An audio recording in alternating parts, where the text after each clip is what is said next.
Well, I guess we're just gonna have a shit ton of jumps for this run. Right.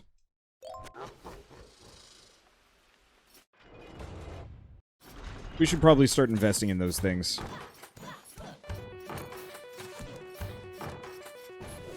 We're Bunny Man. I knew a guy in high school who'd go by that username. Wonder what he's up to.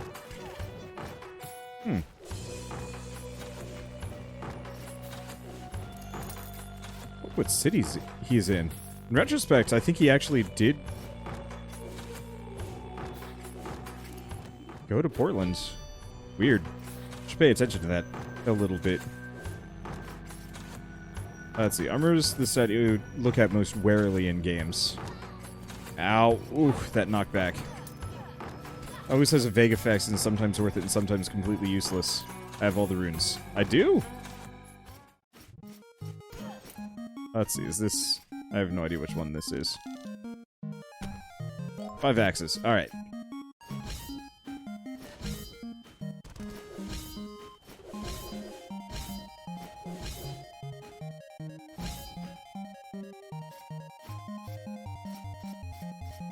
Okay.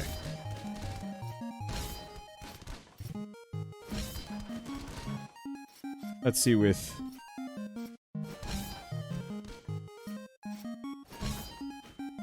Crazy cheating. Well, we got it.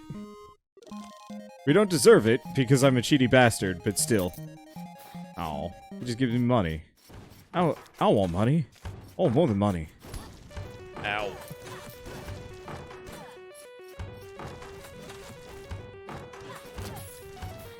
At least my damage is good.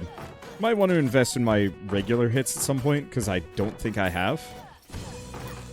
But yeah, in regards to armor, I generally prefer armor when it's spelled out in a flat, spelled out for me in games. Like, I love it when armor is just a flat damage reduction.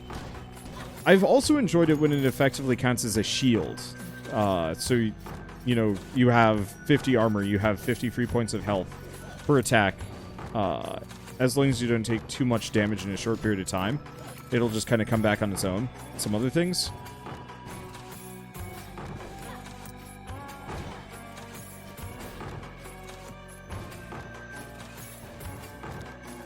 I'm trying to think of other games and armor systems. I guess, I like how it's handled in Dungeons and Dragons. Armor just makes it so you're harder to hit. And then damage reduction is the one that actually, like, properly reduces the damage you take. Which I find that was at least an understandable and easy to work with system. Unfortunately, with the number scaling, after a certain point, it really did become considerably less worth it to actually invest in armor, and mainly you just wanted to stack as much health as possible because everything had such a high chance of hitting that there was kind of no point to it.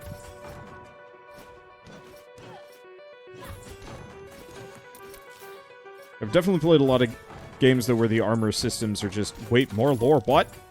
23. I never knew what treasure lay in this castle. I knew only that it would cure the king.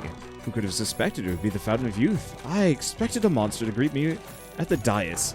A foe of unimaginable strength. I imagined it would take all my strength to best him. But when I entered the castle and saw my father, the king, sitting atop the dais with a goblet in hand, I knew all was lost. He would never die, and I would never be heir. There are no words to express what I feel.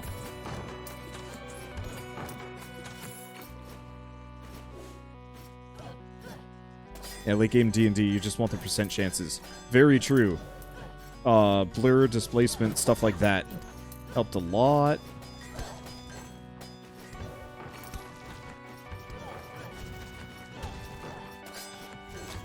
I don't actually... The amount of campaigns that I've ever done in D&D that have actually made it past 10th level are few and far between. Really would like to get a super consistent group together again. Because at this point, like, I am ready and willing to DM campaigns freely. Just every time I start a campaign, somebody's busy. And we have to put it on hiatus or just, like, cancel it entirely, and it sucks. A level 20 campaign is like a 4-year endeavor, and I want that. Not badly, I think, is kind of the wrong word, but it's like, I would love to DM that sort of thing. Whoops. Oh, I didn't realize he was that choppy. No jumping, they say. Ah, I do not have the capability to do that one.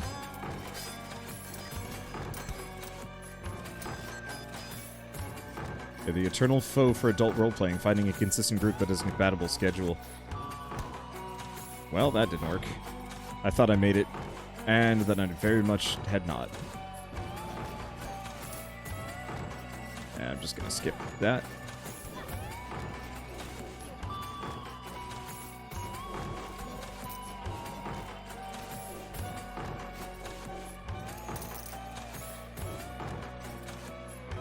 Because yeah, I originally got into YouTubing and streaming as kind of a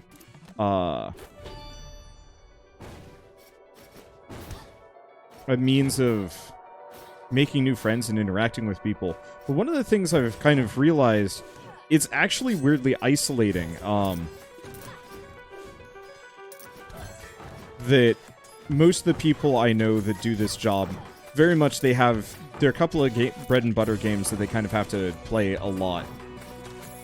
And their own schedule to keep, and it's very rare to find people that actually have the time and the flexibility.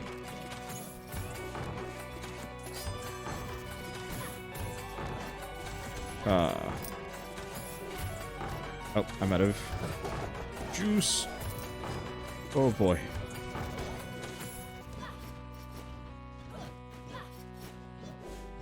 Let's see, the time and the flexibility to set aside like X amount of hours per week for multiplayer stuff.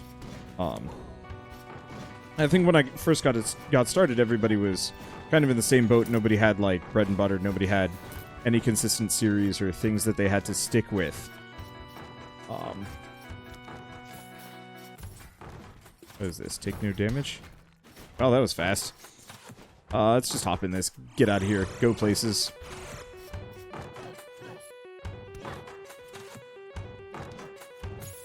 Okay, yeah, so the extra vampire runes really did help. Let's see, I'm gonna just fire that off and wait.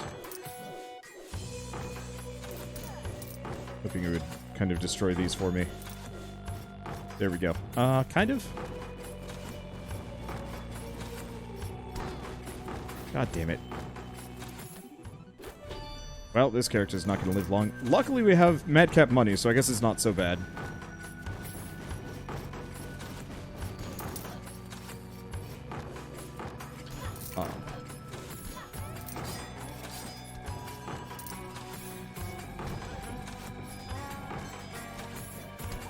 Damn it. Not used to being tall and skinny. It's hard to work with. I'm doing better. I'm doing a little bit better. All right, ADHD and nostalgic, or ADHD and, well, we're going nostalgic.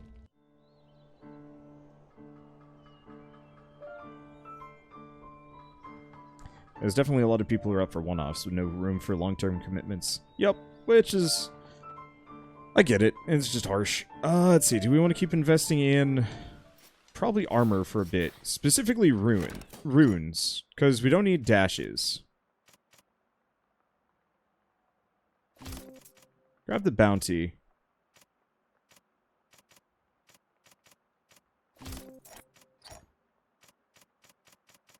Grab a lot of those. Question is, do we want to go bounty on the dragon, or... because we don't need jumps on the dragon. We don't honestly need balance too much.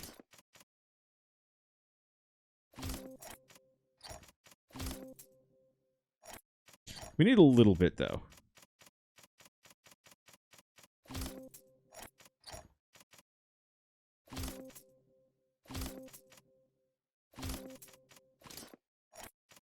Okay, 2 siphon just so I can get some HP back. And then 3 bounty. Maybe. Okay, also, thank you, Tragic Hysteria, for the 8-month resub. Up, Wander, and thanks for keeping us all company in quarantine. Yeah! I'm glad to help in that regard. Yeah, even I'm starting to go a bit stir crazy, and I'm used to this. I really want to go hiking. That's my biggest beef. Oh, cool. I don't have the dash button, so I don't have to... I'm not going to accidentally doom myself here. There we go. Okay. But yeah, so like, when I first started doing YouTube and streams, everybody was kind of the same tier. Nobody had like a set show, and everybody was just kind of in the same boat. And there weren't like responsibilities or requirements apart from like a little bit here and there. But you know, nowadays, like, if somebody said like, hey, let's record 5 hours a day, I'd have to say no. But back when I got started, I think I would have been okay with that, at least for a little while, before losing my mind, and especially Shell losing her mind. And I think it's maybe also something that just happens when you get a bit older. Let's just go wait for a second. Gotta get my mana back. Take no damage. Damn it! Can I? Oh. I should have used the D-pad. Well, it's fine.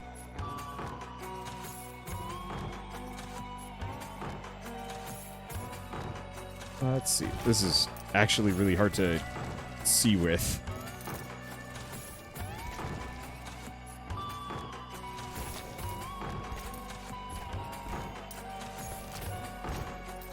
I don't mind old-timey visual, except for the fact that it's very low contrast. Makes it very difficult to follow what I'm doing. Oh, it's okay. I'll make the most of it, if I can. Let's see. But yeah, so like, I'm super willing to like put together a big stream campaign thing, you know, put all the effort in. But it's actually just really hard for me to find the people to do so, and I think that's part of the reason why, like, I would love to... God damn it. I would love to see, like, a resource for cataloging YouTubers and streamers so I could, like, just look people up, and it's like, hey, are there... Oh, well, actually, I didn't need that. Are there a whole lot of, like, general topic variety streamers that are into the same stuff as me? I just haven't, like, found them. Mainly because I don't go looking. I think that's the other problem, is that I really do need to actually sit down and be like, hey, who does this?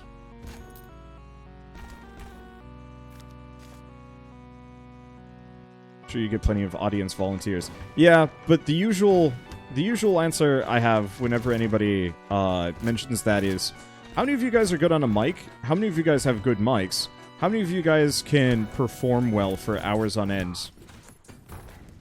Because, oh yeah, I'm sure I could absolutely get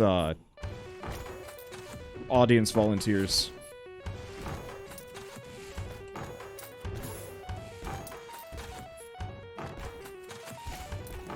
But I've also tried that in the past, and it was actually just bad. There's a couple of people that were kind of okay, but even then, like, you know, I had one guy a long time ago, absolute technophile, so I knew he had a good microphone. And he was an okay, like, audience member. Like, he cracked jokes. It wasn't so bad.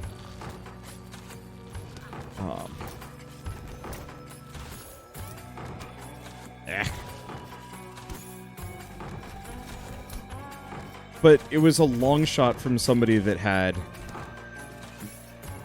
Cripes. Really... How many of these ghosts are stacked up on top of each other? I can't hit them for beans. Okay, there we go. But, like, he wasn't terrible, but it was a far cry from somebody with a lot of experience. You know, if I ever played with them alone, they couldn't commentate in the slightest. Journal entry 24. Looks like he lost it. Okay, there we go. And get my HP back. Unfortunately, I've only got a little bit of HP gain here, so it's a little harder. Yeah, it's a Russian roulette. One bad person can kill a Minecraft server, never mind an RPG. Oh, yeah. And so specifically, like, he was okay in groups. He worked fine enough in groups. Ow. But I guess specifically on the topic of D&D, we had started organizing potentially a D&D campaign, and he, you know, expressed interest, and so we were all making characters and backstories and stuff. And within, like, I'm gonna say an hour of us just determining that we were probably going to do this campaign, he had put together his character sheet, but min-maxed it to high heaven with, you know, not kosher books, and refused to, like, switch that out.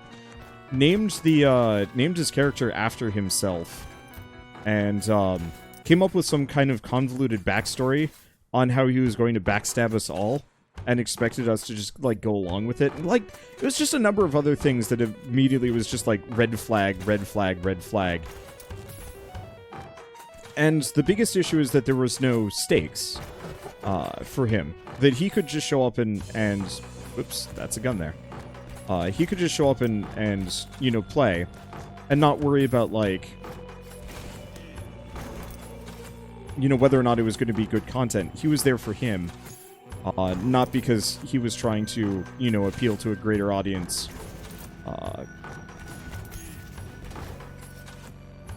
Or, you know, a preset fan base that had, you know, certain expectations. And, like, it's harder enough with, like, creators to get them to all fall in line, but it's worse when you don't have that communal responsibility built in. Because a lot of people just, it doesn't trigger in their heads that, like, you have to be putting on a show and in show mode the whole time. That's what you call a D&D session hijacker. Yup. And, you know, whether or not he had a channel, he probably was going to be exactly like that. But when somebody has a channel that I can, like, tune into and listen to for a while, I can really get a sense of who they are. And also from, like, I'm not going to say a reciprocity side of things, but, like, when working with other creators, like, there is kind of this sense of, you know, we're working together on this, and it becomes decidedly more one-sided the bigger or smaller creator is, or the less invested a person is. So I guess I had a friend once, another friend, separate, who decided he was quitting YouTube. He wasn't terribly interested in it, but he was going to stick around and just hang and, you know, keep playing as normal. And it was definitively like this kind of uncomfortable thing where his style changed. He wasn't interested anymore and wasn't putting in the effort where the rest of us, you know, we're trying to commentate and putting videos together and, like, really caring what the setup was. He started showing up late. Or not at all. And so it was very difficult for me to do a series with him. I'm sure most of you guys probably weren't around back then, but I did a,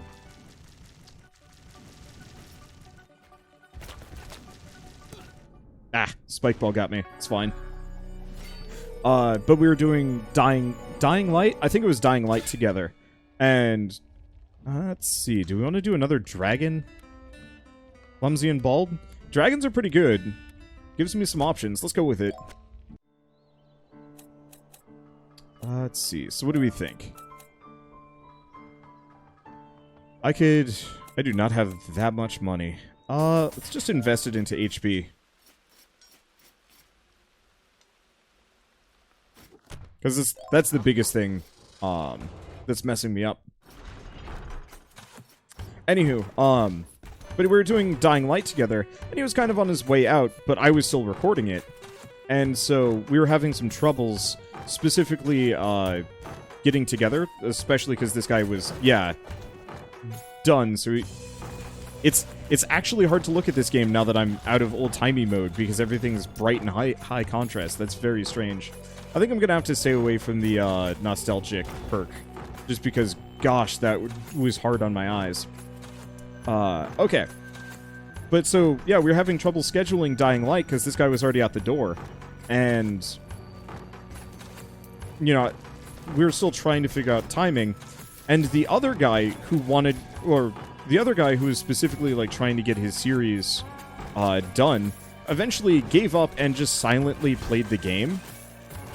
Like, continued the series without the rest of us, which was super frustrating for my part because suddenly, like, to catch up, I didn't even know until we started playing, which, it was effectively, he played like a third of the game himself without telling the rest of us, for a YouTube series, which is kind of weird, awkward,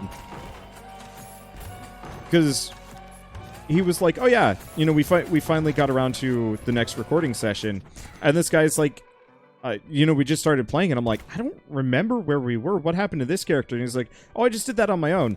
And so I was kind of in this, like, awkward position of, like, oh, shoot. This awkward position of,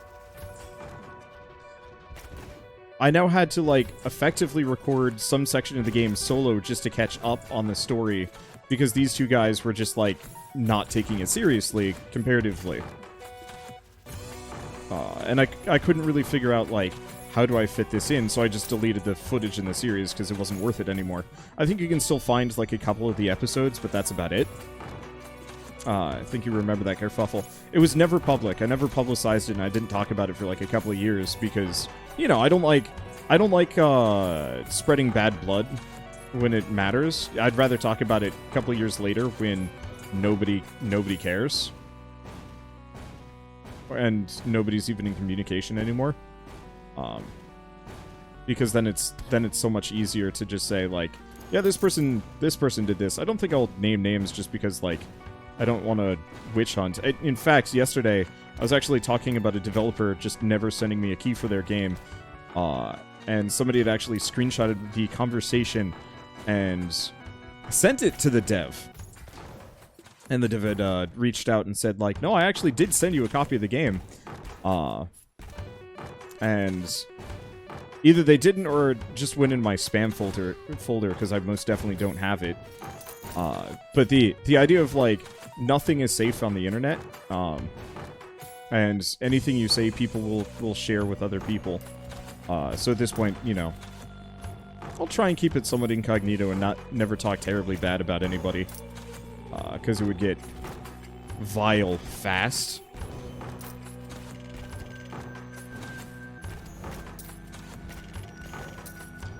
Because even something as innocuous as, like, yeah, I never covered that game because the dev never sent me a key.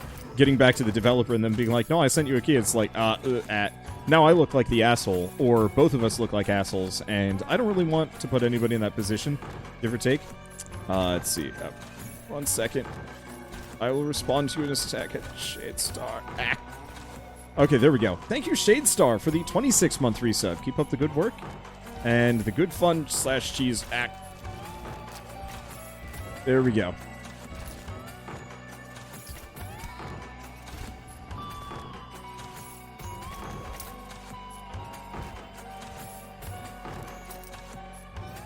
I get it. Someone just trying to be nice, when that way it's over the bounds. If you had an issue, you could have gotten in contact with the devs. And I probably should. My biggest issue with getting in contact with the developers, if I don't get the key within, like, a week of a game coming out, it's usually not worth my time anymore. Unless it's a game people actually are super fond of.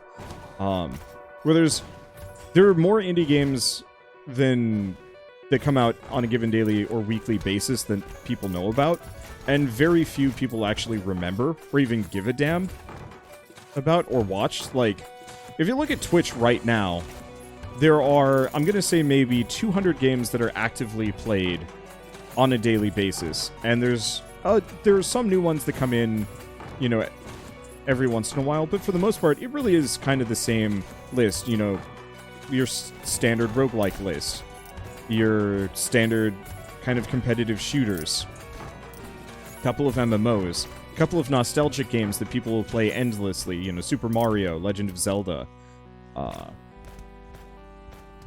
And then after that, you know, there's a kind of cycle of things that the speedrunning community's centered around, and so on and so forth.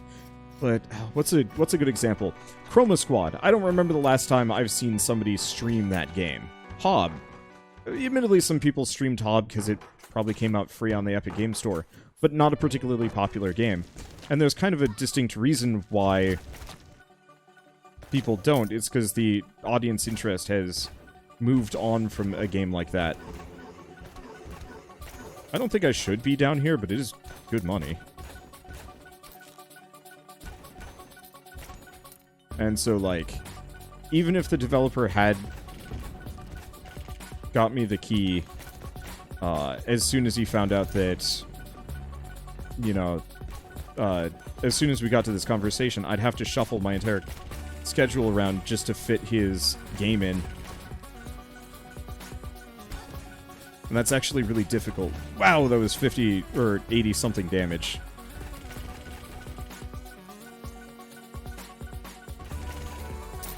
So maybe investing in some armor is not actually a terrible idea, given the situation. Okay.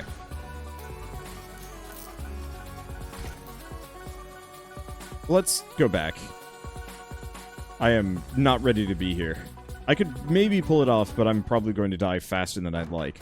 That was worth a lot of cash, though.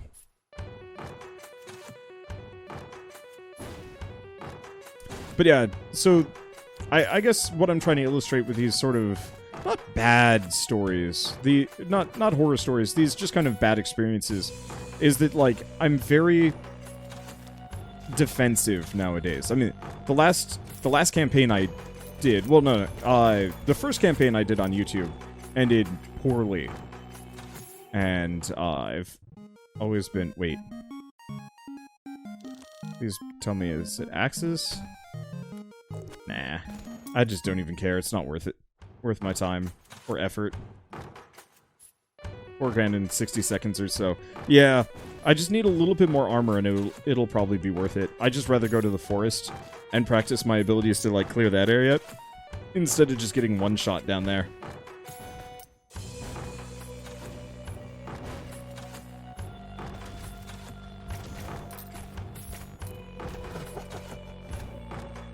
I think I've just actually had this problem. I'm not necessarily going to say my whole life, but the idea of getting other people invested in things that I'm invested in is actually really difficult. And I've never been good at it for whatever reason. I can get people to show up, and I can get people to be active in the moment, but it's actually very difficult for me to get somebody committed to something that I'm committed to. For longer than maybe 2 weeks. And then after that, it's rare for most people to stick around and actually, like, maintain an interest. What was it? I mean, easiest example I can think of was, like, our Divinity series. I really enjoyed it, but I could definitely tell, like, towards the end of Divinity 2, everybody else was starting to get sick of it and sick of each other as part of the game. And so I was just, like, rushing things towards the end, which I think ended up making everything worse, but at least we finished it. And, you know, it's... If one person in a group is not feeling something, everyone else knows. Even if, like, no one's strictly saying anything. You could do shorter collaborative things. True. And I've tried that as well, and that's actually, to some degree, what I want to do. But it's also, like, there's a lot of games out there that require, like, time to finish. Like, I would love to play a full run of EDF 4 and 4-5 and Iron Rain with some other people, because those games get insane. And, so, like, yeah, I could do shorter collaborative runs, but it's still not going to be quite to the same level of, like, quality.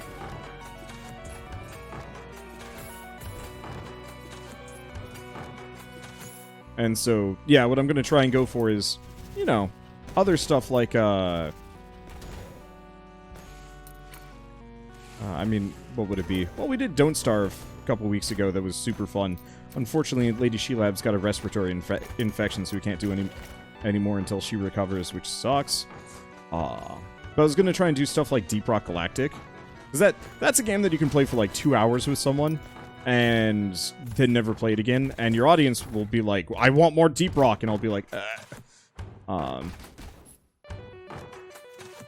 But at least there's no immediate feeling of, like, you know, things were left unfinished. in a way that, like, what would be a good example? I had one guy who's really funny, but only when playing Dark Souls, and so I finally convinced him to do a Dark Souls run with me. And it was a really funny, you know, high-energy, quality session. And then I was like, hey, man, you want to do, like, another run of that? And he was like, nope, can't do it, too busy. And then he quit YouTube entirely. And then, yeah, after that, he just was not... He was not available. Oh, my gosh. Oh. This is just a trap room. There's nothing else. Ow. Double trap hallways. That's just mean. I don't like that.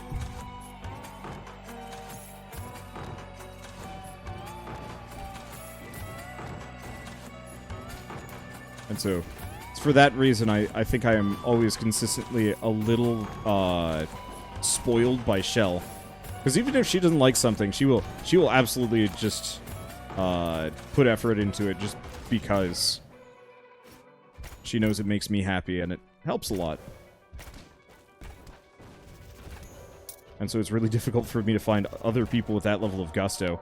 And admittedly, like, with her, there's a lot more give and take to a relationship that is beyond just footage recording, but, it's just tough.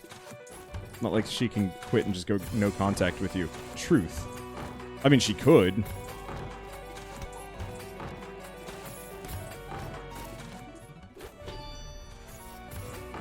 But I think that would have ramifications.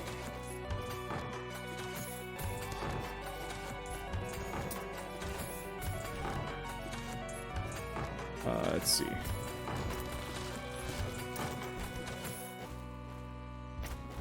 Luckily, our relationship is quite strong. We definitely have cabin fever.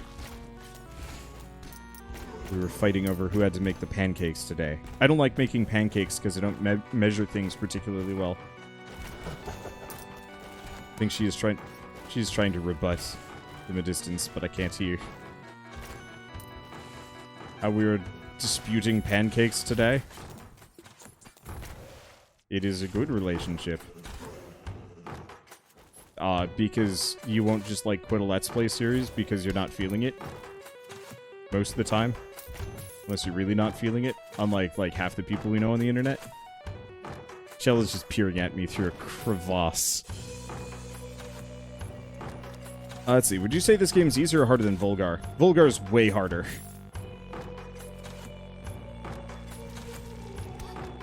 Ow. Balls.